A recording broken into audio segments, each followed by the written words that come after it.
stage. And every, particularly the classical tradition of the Tamils is ascribed to Agastya. So it's the Vedic origin of Tamil language. That's right. That's a very important research finding, proven and established in his books, which I think has a huge importance. That we in inscriptional, 7th century records of the Pandya says that Agastya taught both Tamil and Sanskrit to the Pandya kings. Okay. You see? And then they made their research, it says. 7th century copperplate inscription of the Pandya, it says, and every Pandya record, royal record, repeats it, that Agastya even crowned the Pandya kings according to Atharva Veda. These are all recorded in inscriptions. Sure.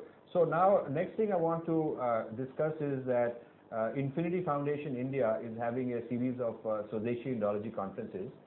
And I'm glad to say that Dr. Nagaswamy has kindly agreed to play a leading role as a mentor, inspirer, and scholar in presenting many of the papers.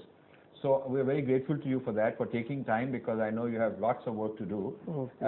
So the work you are doing for the Swadeshi Indology Conference #2 in February, Delhi, you have picked 4 topics of Sheldon Pollock that you want to write about, give a response to Sheldon Pollock.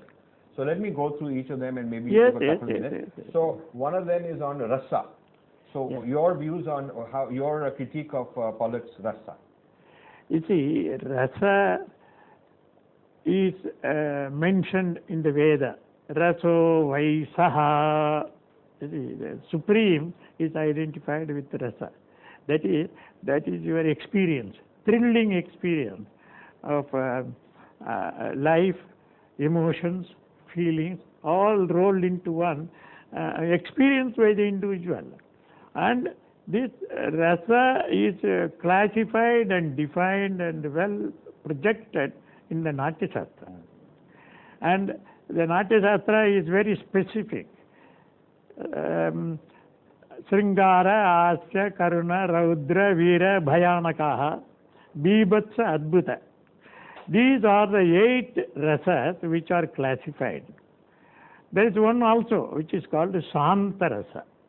That generally the 8 rasas could be depicted on the stage, on the theatre, by the artists, dancers. And so these are called Natya rasas. Ashtav Natya rasaha. These are all the dance experiences. But it is very clearly stated throughout ancient Indian Sanskrit literature and also Tamil literature. We have got a grammar called Tolkapiyam, which is dated to 1st, 2nd century AD. That speaks of these rasas, 8 rasas. The same rasas that are described in Natya Shastra, they are described in Tamil name, and this description is given, this nomenclature is given by Agastya. We have a commentary on that.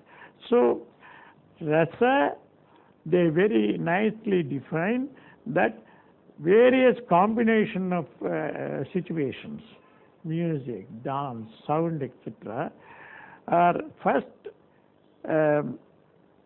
produced and experienced by the what you call the actor, but that he gives it out. And actual rasa is in the audience, the spectator. It is the spectator who feels. And so there is a beautiful commentary in Abhinav Gupta, the great commentator on Natya Shastra from Kashmir, who lived in the end of 10th century and beginning of 11th century. Yesham Kavyanusilana Vasati Visadi Bhute Mano Mukure Varnaniya Tanmayi Bhavana Yogyata Deva Sahridaya Samvada Bhaja Sahridaya. They are the spectators who feel the aesthetic experience when their mind is flowered to receive these impressions communicated by the actors by the study of kavyas, several types of kavyas, unless they are cultured and experienced in the kavya, it's not possible to fully experience the emotion communicated. So we are sure that the rasa is that which is experienced by the audience, Right. that is rasa, and these are all the bhavas and situations. We call it satvika bhava, vyabhichari bhava. These are all used by the actors. So what does Pollock say about it? What does Sheldon Pollock say on this that you disagree with? Well, Pollock is, I think I have a feeling that he hasn't understood what is rasa. He I will tell you how. Okay. I will give you an example. Now, Raudra is terrific, terrific. Now, in the 18th century, there used to be lot of street dramas. One of the very popular drama was Prahlada Vijayam, where Narasimha manifests and destroys Hiranyakasipu, the Rakshasa, demon.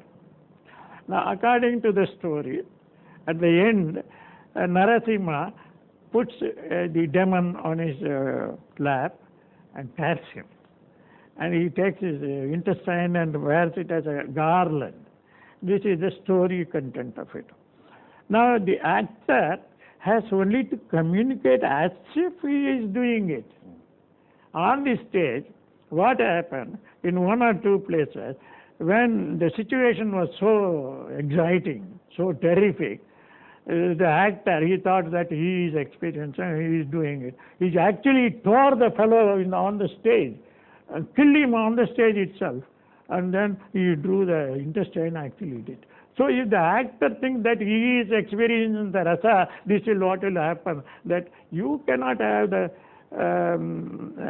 what you call rasa, in the actor. Right. The actor has to communicate to the very just period, just situation, that the audience feels it.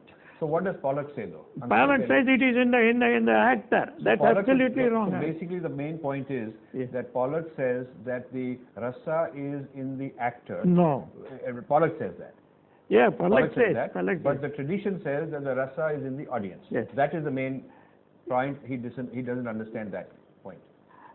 It is very clear. Right. It is very clear in Natya Shastra. There is, see, that is why they say Santa as a rasa in Natya is not applicable. Right. It's not, because the actor, the dancer, he cannot move his limb or anything like that, and it's Santa has to stand like this. You can't communicate any emotion. The actor is there, but he cannot communicate. So Santa is not accepted as a rasa. But in literature, when you are alone, you are reading it, you may feel something. So but that's not full. The point being that the tradition says rasa is that which is received by the audience. Yeah, experienced by the audience. And Pollock says rasa is that which the actor enacts, actor feels, No. which cannot be the case. Yeah, yeah. For another example, you can't have in the stage Sringara. We have Sringara, Vipralamba Sringara and Sambhoga Sringara, where you come unite and then you separation. Right. You can't act it in the stage. Right. Sringara cannot be, only can be suggested. That's why they call it suggestion. So do you feel that Pollock is projecting some Western philosophy or Western theory way he interprets rasa? I don't know whether Pollock actually understands it. This rasa is universal. Right. Whether it is Western or Eastern, Oriental or Occidental, because only suggestion can be made by the actor. The feeling and the experience, the joy, the aesthetic joy, that is called rasa. Yeah. Aesthetic joy cannot be in the actor. So it is universal in the sense that the same principle will apply everywhere. Everywhere. But it may not be universal in the way Bible interprets it. I don't know how it is. Or done the that way way. Greek thought interprets it. So the question is, where is Pollock's idea coming from, which you feel is a distortion? I don't know, it comes from his ego, Okay. maybe. Yeah. Because whether you see a Western drama or an Eastern drama, it is the same, they only communicate. The experience of joy, aesthetic joy, is in the spectator, always in the spectator.